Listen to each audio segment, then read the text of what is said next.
Assalamualaikum warahmatullahi wabarakatuh. Baiklah, terima kasih. Kami dari kelompok 5 akan mempresentasikan hasil diskusi kami, yaitu dengan judul Aspek Keperilakuan pada Etika Akuntan. Akan tetapi sebelum itu, perkenankanlah saya untuk memperkenalkan anggota kelompok kami. Yang pertama yaitu Silvana Ahmad, yang kedua Rafli Arsad, ketiga Fitriyanti Panua, keempat Siti Fatmawati Jafar, kelima Nuraisa Polimengo, keenam Sri Wulandari Putri Busa, ketujuh Nurfadila Buane, kedelapan Agar Pandu Winarto, kesembilan Anastasia Kandau, ke-10 Esmelanda Diens, dan yang terakhir yaitu Anissa Larsati Panyili. Baik, langsung saja kita masuk pada tujuan pembelajaran. Tujuan pembelajaran yang pertama yaitu mengenai kasus korporasi. Yang kedua yaitu dilema etika. Yang ketiga penalaran moral. Yang keempat model pengambilan keputusan etis. Yang kelima riset perilaku etis akuntan. Yang keenam studi pengembangan etis. Yang ketujuh studi keputusan etis. Dan yang kedelapan implementasi bagi riset mendatang. Baiklah, itulah tujuan pembelajaran pada bab atau pada materi hari ini. Selanjutnya saya persilahkan kepada saudara pemateri pertama. Waktu dan tempat saya persilahkan. Kepada saya sebagai pemateri pertama ingin menjelaskan materi tentang dilema etika. Akuntan merupakan profesi yang keberadaannya sangat tergantung pada kepercayaan masyarakat.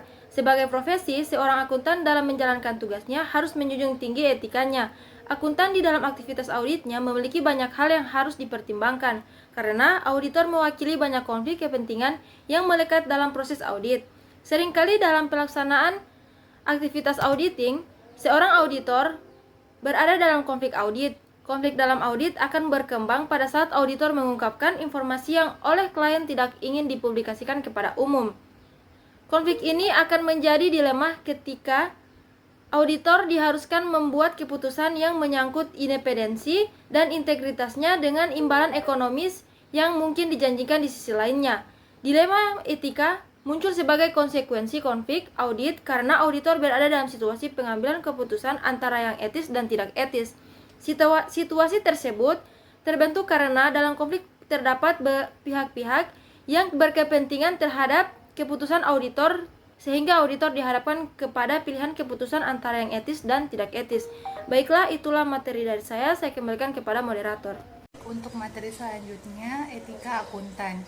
Kode etik akuntan Indonesia membuat 8 prinsip etika sebagai berikut. Yang pertama ada tanggung jawab profesi. Dalam melaksanakan tanggung jawabnya sebagai seorang akuntan, setiap anggota itu harus senantiasa menggunakan pertimbangan moral dan profesional dalam semua kegiatan yang dilakukannya. Yang kedua ada kepentingan publik. Setiap anggota berkewajiban untuk senantiasa bertindak dalam kerangka pelayanan kepada publik, menghormati kepercayaan publik, dan menunjukkan komitmen atas profesionalismenya. Kemudian yang ketiga ada integritas. Integritas adalah suatu elemen karakter yang mendasari timbulnya pengakuan profesional. Integritas itu mengharuskan seseorang anggota untuk antara lain bersikap jujur, berterus terang tanpa harus mengorbankan rahasia penerima jasa.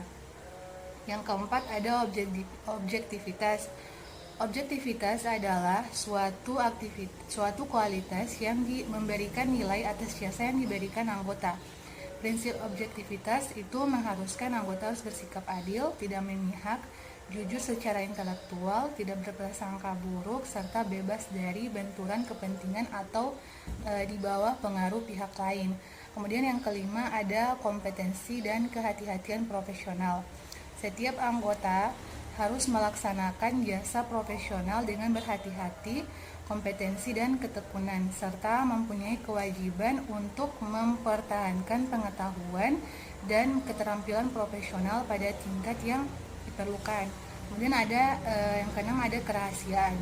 Setiap anggota harus menghormati kerahasiaan informasi yang diperoleh selama melakukan jasa profesional dan tidak boleh memakai atau mengungkapkan informasi tersebut tanpa persetujuan, kecuali bila ada hak atau kewajiban profesional atau hukum. Yang ketujuh ada perilaku profesional. Setiap anggota harus berperilaku yang konsisten dengan reputasi profesi yang baik dan menjauhi tindakan yang dapat mendiskreditkan profesi. Dan yang terakhir ada standar teknis. Setiap anggota harus melaksanakan jasa profesional sesuai dengan standar teknis dan standar profesional yang relevan. Sekian, saya kembalikan kepada Bismillah, selanjutnya ciri pembeda profesi akuntansi adalah kesediaannya menerima tanggung jawab untuk bertindak bagi kepentingan publik. Oleh karena itu, tanggung jawab akuntan profesional tidak hanya terbatas kepada kepentingan klien atau pemberi kerja. Dalam bertindak bagi kepentingan publik, akuntan profesional memperhatikan dan mematuhi kode etik tersebut. Kode etik ini terdiri atas 3 bagian. Bagian A, menetapkan prinsip dasar etika profesional bagi akuntan profesional dan memberikan kerangka konseptual yang akan diterapkan akuntan profesional. Dan yang pertama, mengidentifikasi ancaman terhadap kepatuhan pada prinsip dasar etika. Yang kedua, mengevaluasi signifikan ancaman tersebut. Dan yang ketiga, menerapkan perlindungan yang tepat untuk menghilangkan atau mengurangi ancaman tersebut sampai ke tingkat yang dapat diterima. Yang berikut, bagian B dan bagian C menjelaskan penerapan kerangka konseptual pada situasi kinerja tertentu. Bagi tersebut, memberi contoh perlindungan yang mungkin tepat untuk mengatasi ancaman tersebut terhadap kepatuhan pada prinsip dasar etika. Bagian B, berlaku bagi akuntan profesional di praktik publik. Bagian C, berlaku bagi akuntan profesional di bisnis. Terima kasih. Selanjutnya, fungsi etika profesi akuntansi. Seseorang dengan profesi akuntan atau auditor harus memiliki kode etik dan prinsip yang baik. Profesi yang mereka jalani sangat berat tanggung jawabnya. Hasil pekerjaannya dibutuhkan oleh para pihak pemakai informasi akuntansi dan kepentingan publik lain untuk membuat keputusan dalam bisnis. Berikut beberapa fungsi etika profesi akuntansi. Yang pertama, memberikan laporan dan menyajikan data yang benar tentang perusahaan. Kedua, membantu penegakan hukum. Ketiga, mencegah adanya kecurangan akuntansi. Keempat, mengajarkan tentang tanggung jawab dan kewajiban moral kepada akuntan. Dan yang terakhir, mengenali masalah akuntansi yang berkaitan dengan etika. Berikut, ancaman dan perlindungan. Ancaman dapat timbul melalui beragam jenis hubungan dan keadaan. Ancaman dapat dikategorikan menjadi: yang pertama, ancaman kepentingan pribadi atau self-interest threat, yaitu ancaman yang terkait dengan kepentingan keuangan atau kepentingan lain. Kedua, ancaman telaah pribadi atau self-review threat, yaitu ancaman yang terjadi dari akuntan profesional tidak dapat sepenuhnya melakukan evaluasi atas pertimbangan yang dilakukan atau jasa yang diberikan oleh akuntan profesional. Yang ketiga, ancaman advokasi atau advocacy threat, yaitu ancaman yang terjadi ketika akuntan profesional akan mempromosikan posisi klien atau organisasi tempatnya bekerja sampai pada titik yang dapat mengurangi objektivitasnya. Yang terakhir, ancaman kedekatan atau familiarity threat, yaitu ancaman yang terjadi ketika akuntan profesional terlalu bersimpati pada kepentingan klien atau organisasi tempatnya bekerja. Perkenalkan, nama saya Raffi Arsad. Di sini saya akan melanjutkan materi mengenai perlindungan. Perlindungan adalah tindakan atau upaya lain yang dapat dilakukan untuk mengurangi ancaman sampai ke tingkat yang dapat diterima. Perlindungan dapat dibagi menjadi 2 kategori, yaitu perlindungan yang diciptakan oleh profesi, perundang-undangan, dan peraturan. Yang kedua, perlindungan dalam dunia kerja. Selanjutnya itu perlindungan yang diciptakan oleh profesi, perundang-undangan, atau peraturan, termasuk di dalamnya itu yang pertama, persyaratan pendidikan, pelatihan, dan pengalaman untuk memasuki profesi. Yang kedua, ada persyaratan pengembangan profesional berkelanjutan. Yang ketiga, peraturan tata kelola perusahaan. Yang keempat yaitu standar profesi. Dan yang kelima itu prosedur pemantauan dan pendisiplinan oleh Ikatan Akuntan Indonesia. Materi berikutnya yaitu benturan kepentingan. Benturan kepentingan menciptakan ancaman terhadap objektivitas dan mungkin menciptakan ancaman terhadap prinsip dasar etika lainnya. Ancaman ini dapat timbul ketika yang pertama, akuntan profesional melakukan kegiatan profesional yang terkait dengan permasalahan tertentu untuk dua pihak atau lebih yang memiliki kepentingan yang saling berbenturan terkait permasalahan tersebut. Dan yang kedua, kepentingan akuntan profesional terkait dengan permasalahan tertentu berbenturan dengan kepentingan pihak lain yang menggunakan jasa akuntan profesional. Materi selanjutnya yaitu penyelesaian konflik etika. Akuntan profesional diwajibkan untuk menyelesaikan benturan dalam mematuhi prinsip dasar etika.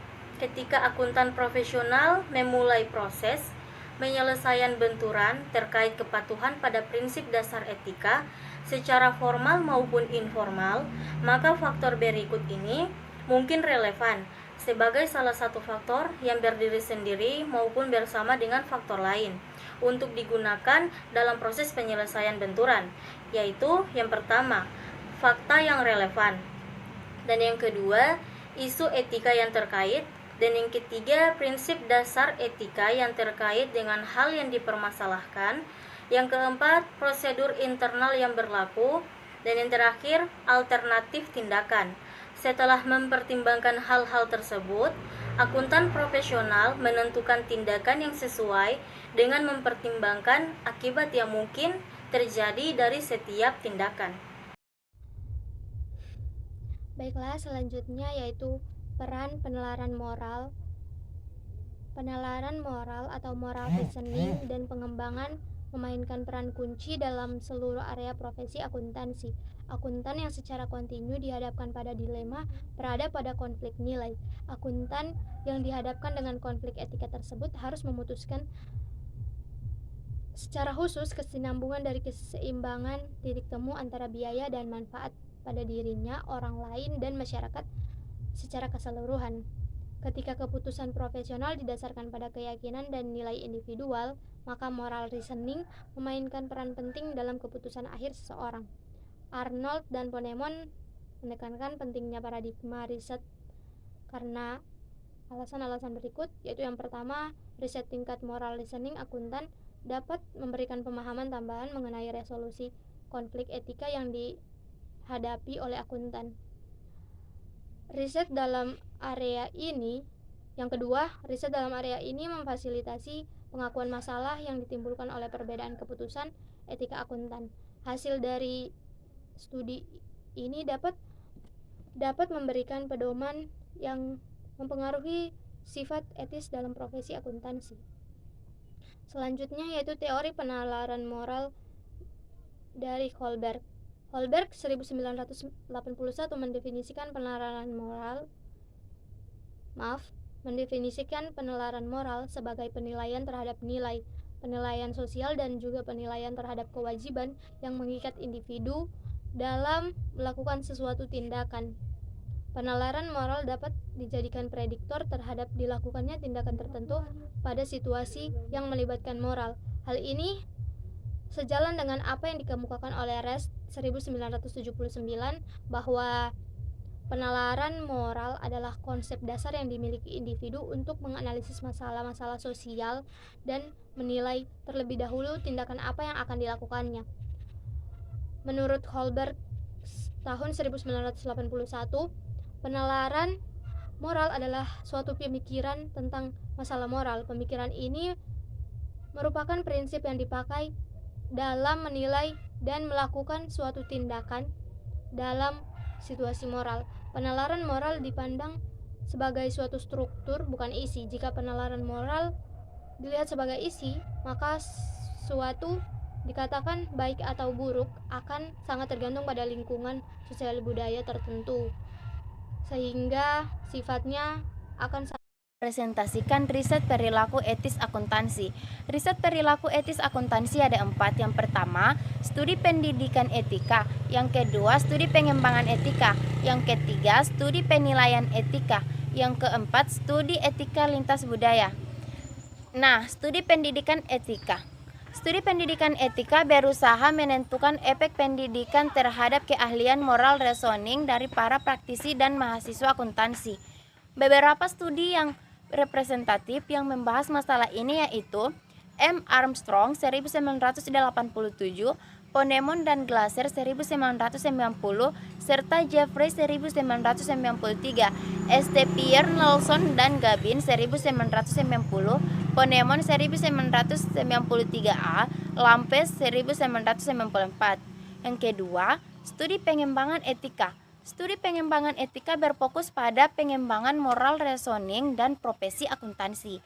Diskusi mengenai hasil dari studi ini dan mengembangkan etika lainnya dijelaskan di bawah ini. Ponemon 1990 menyelidiki bukti awal bahwa tingkat posisi dalam perusahaan dan tingkat moral reasoning. Ponemon 1992 adanya sosialisasi perusahaan bahwa manajemen lebih bisa mendorong individu yang mempunyai pandangan organisasi umum yang sama. Saup 1994, Sweeney 1995, Jeffrey dan Whitherholt 1996. Sekian. Baiklah, saya akan melanjutkan materi. Yang ketiga, studi keputusan etis. Studi keputusan etis berfokus kepada hubungan antara berbagai ukuran dan perilaku spesifik terhadap bidang akuntansi. Bagian berikut menelaah studi representatif yang mengkaji yang pertama, isu independensi, yang kedua, pelanggaran lain kode etik dan perilaku profesional AICPA, yang ketiga, pendeteksian atas penipuan dalam laporan keuangan dan komunikasinya, misalnya whistleblowing, yang keempat, ketidakpatuhan membayar pajak, dan yang kelima, perilaku disfungsional spesifik dalam profesi akuntansi, misalnya kurangnya waktu pelaporan. Yang keempat, studi etis lintas budaya. Perbedaan budaya dapat memberikan pemahaman kelompok profesi akuntan yang berbeda pula terkait penetapan standar organisasi internasional. Konsistensi sebuah pelaporan menunjukkan adanya perusahaan multinasional dengan divisi yang terletak di negara berbeda. Mungkin perlu mengimplementasikan sistem pengendalian yang berbeda untuk mencapai tingkat reliabilitas yang Selanjutnya, implikasi bagi riset mendatang. Dalam menyelidiki dimensi etika profesi akuntansi yang berhubungan dengan keputusan apakah akan memperluas dan menyatukan teori konflik dan ukuran dalam kerangka kerja teoritis kognisi moral, bahwa keputusan akuntan menjadi objek dari bermacam-macam konstituen pelayanan kantor profesional dan publik umum. Terdapat 2 dimensi terkait riset mendatang demi kemajuan, yaitu melanjutkan integrasi model dan ukuran kognitif yang berbeda dalam model riset, dan mengembangkan sebuah model pengambilan keputusan etis kognitif yang khusus untuk profesi akuntansi. Lanjutannya yaitu yang pertama, jika terdapat korelasi negatif yang antara kinerja akuntan dengan model reasoning, maka ditemukan bahwa intervensi pendidikan adalah efektif dalam studi yang melibatkan mahasiswa akuntansi. Yang kedua yaitu intervensi pendidikan efektif. Efektif dalam studi yang melibatkan mahasiswa dari akuntansi. Yang ketiga yaitu riset mengkaji perilaku etis akuntan bahwa peranan yang dimainkan oleh variabel-variabel moderasi dalam menekankan perilaku etis disfungsional. Dan yang terakhir yaitu perbedaan persepsi mengenai moralitas terbukti ada dalam studi lintas budaya yang dapat memberikan pemahaman lebih lanjut mengenai perbedaan budaya yang dapat memoderasi perilaku tidak etis akuntan. Mungkin sekian dari saya.